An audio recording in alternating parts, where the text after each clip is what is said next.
तुम्हालाही अशाच प्रकारची बेसन भेंडी आवडते का? चवीला एकदम भन्नाट अशा प्रकारे करून तरी पहा. भेंडी घ्यायचं, उभं उभं चिरायचं, त्यानंतर कांदाही अगदी छान बारीक चिरून घ्यायचं. 3-4 चमचे तेल गरम झाल्यानंतर त्यामध्ये सर्व कापून घेतलेले भेंडी छान परतून घ्यायचं.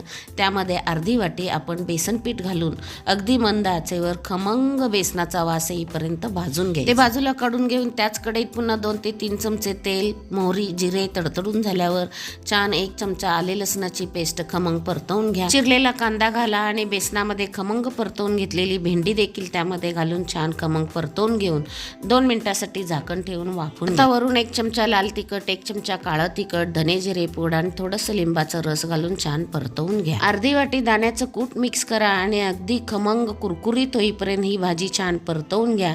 अशी खमंग कुरकुरीत बेसन भेंडी आपली तयार आहे. अशाच रेसिपी पाहण्यासाठी चॅनलला जरूर सबस्क्राईब